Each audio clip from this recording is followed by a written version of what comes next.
Chers amis, nous voilà de nouveau confinés. Et ce reconfinement, c'est sûr, c'est pas très facile à vivre. Évidemment, en semaine, vous avez souvent votre travail, vous avez aussi les enfants qui vont à l'école, donc il n'y a pas grand-chose qui change. Mais le week-end, le samedi et le dimanche, eh bien, on est à la maison, on se retrouve à pas pouvoir faire grand-chose, on peut plus aller voir la famille, on peut plus avoir ces activités qu'on a d'habitude, et donc on se retrouve avec un dimanche très particulier.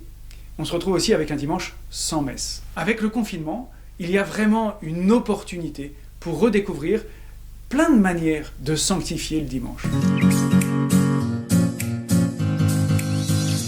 Vous vous rappelez, dans le livre de la Genèse, Dieu, le premier jour de la semaine, c'est le dimanche, commence à créer. Et le dernier jour, le jour du repos, Dieu prend ses aises et contemple sa création. C'est le samedi, le Shabbat.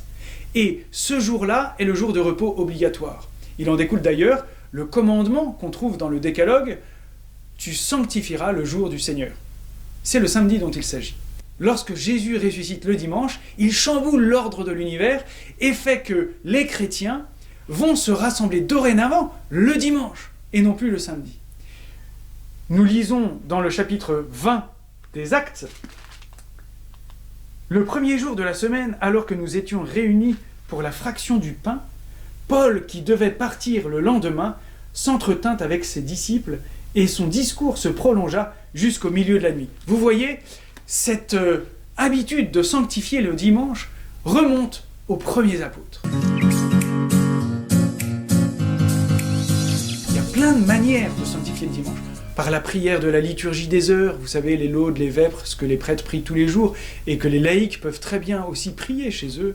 Il y a aussi la Lectio Divina, vous savez, la méditation de ces textes de la messe du dimanche, que vous pouvez vous approprier. On sanctifie aussi le dimanche en s'habillant bien. Quand on passe son week-end à la maison, la première tentation, c'est sans doute de rester en pyjama jusqu'à midi. Vous voyez, peut-être que le dimanche, l'occasion de bien vous habiller, même si vous ne sortez pas. Nous pouvons aussi, évidemment, aller à l'église, rendre visite au Saint-Sacrement, etc., etc. Voilà pourquoi le diocèse de Pontoise a décidé de vous offrir quelques vidéos jusqu'à Noël, petites, courtes, dans laquelle vous trouverez quelques conseils, l'explication aussi d'un thème particulier lié au dimanche. On vous donnera aussi une idée concrète, un geste, un signe que vous pouvez faire seul ou en famille, à la maison, pour marquer le dimanche.